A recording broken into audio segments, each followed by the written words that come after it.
Hello, my great and beautiful ones. We welcome you once again to our today's episode of this program. We are the Nation Voice, and today we have this message on our table, which we are receiving once again from the Mieti Allah's group. And the title of this one says, As long as there is grass in Nigeria, we are going nowhere. Mieti Allah makes U-turn. All right, before we go ahead to read out the full content of this news, remember some time ago, I think about a week ago, when the Southern governors came together to make the decision of open grazing, they said they are leaving Nigeria. And right now, they have to make a U-turn by saying that as long as there is still grasses in this country, Nigeria, they are here. All right, my great and beautiful ones, please, we apologize for that. All right, before we go ahead to read out the full content of this news, because these people, they are funny. They are really, really funny. All right, before we go ahead to read out the full content of this news, in case today is the first day that you are coming across us on this platform, we say you are highly welcome. Please do us a favor by hitting on that red subscribe button and also the little bell by each side so that whenever we bring a new update, it will come to you straight away. And as you do so, God Almighty will richly bless you in Jesus' mighty name. Amen. Without wasting much of your time, let us go straight and see what we have here.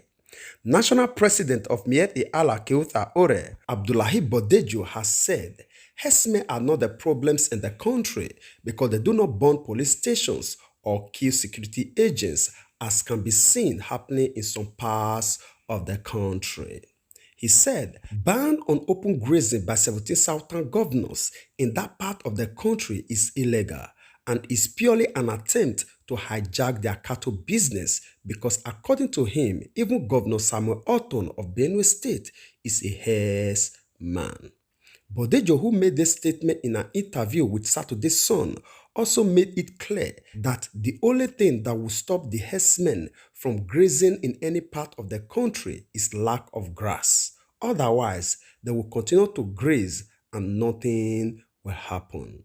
Ask how the Fulani herdsmen would cope with the ban on open grazing declared by the southern governors. He said, we are going to follow the law and see how to approach some good leaders in the southeast, southwest, and the south-south. We will also approach the Inspector General of Police and other security agencies to protect our people. It is not about grazing, it is a plan against Fulani people. Some people want to hijack cattle business from us. Anywhere you go now, you see Fulani grazing cows and you think they belong to them. No, the cows belong to some people in that area or community. If you go to Benue, that state that first promulgated the anti-open grazing law, you can see cows grazing. Their owners are TIV people. Even the governor, Samuel Orton, has so many cows. They want to chase us away and continue with our business. What these southern governors are trying to do, some other African countries tried it, but it didn't work. So this one will not be an exception. You can't just wake up without plan B and say you have banned open grazing. This business has history. We didn't just wake up and start cow rearing. It is a blessing from God. It is God that blesses us with this business. It is not like farming or palm wine tapping business. This is from the beginning. The only thing is how to transform the business. These governors are confused. They are trying to deny Fulani their rights and means of livelihood. Nigeria has only one constitution which the governors are breaching. We may approach the court to stop them from carrying out their plans. The process by which they arrived at their decision was wrong. They were supposed to have invited us because we are part of their various states. If you are a governor, you are a governor for everybody living in that state. Since we live in all the states doing our business, it beholds them to have invited us to the meeting. I don't know who is giving them this evil idea. No state can progress without Fulani being in that state. Any state without Fulani is backward and poor. Fulani attract blessing. They don't have problem. But unfortunately, people attribute kidnapping, robbery, and banditry to them. It is not fair. They have not seen their people killing police and other security personnel. How many police stations have Fulani burnt? How many policemen have Fulani killed? But they want to tamper with the business God has blessed us with. The governors are very wrong. When told certain governors are determined to execute the recent ban, he said, I say it categorically that this ban on open grazing by the certain governors will never work. The only thing that can stop us from grazing in any area is if there are no grasses and water in such area. Fulani don't have borders or boundaries. They don't need permission to graze their cows from one area to another. There is no law, no constitution prohibiting them from doing so. Fulani are educated and they believe in leadership. They follow the constitution, which permits them internationally to graze anywhere. ECOWA permits us to graze anywhere, but any person that commits a crime, let the Lord of the land be visited upon such a person, he added. All right, my great and beautiful ones, that is it from the news that we are just receiving from the president of Miyetti Allah, whose name is Abdullahi Bello Bodejo, where he categorically stated that them as Fulani, they are going nowhere. As long as grass is still grow in this country, most especially either from the southeast or the southwest, then they serve there remains.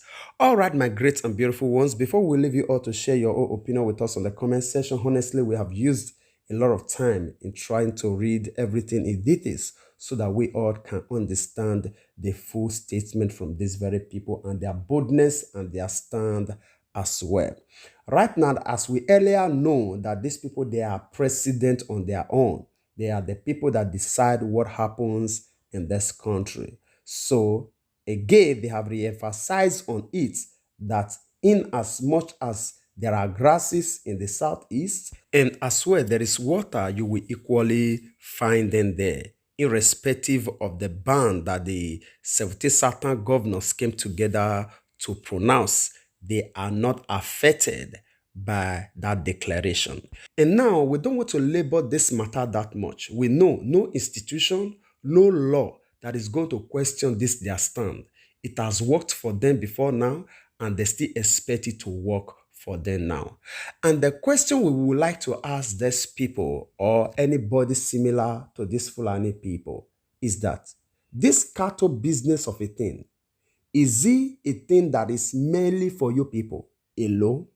To say nobody, any place where there is no Fulani, people are not going to be eating cow or nobody is going to be rearing cow. You know, the reason why we asked that very question, according to them, they said the reason why people are trying to pull law against them is for them to take over their business, because this business of cattle rearing is something that they inherited from their forefather, which they expect to continue to pass to their own generation. No problem. Now, we are not dragging with you. Had it been that it's not the killing that you people are not taking AK-47 to be destroying people's life and properties, nobody is dragging this issue with you. So it is not a right by birth to say it is only Fulani people that are given license to train cow. Thank God, according to you, you said Fulani people, they are educated. You went ahead to quote some part of law. ECOWA gives you rights to rear your cow anywhere. The Nigeria Constitution gives you rights to rear cow anywhere, right?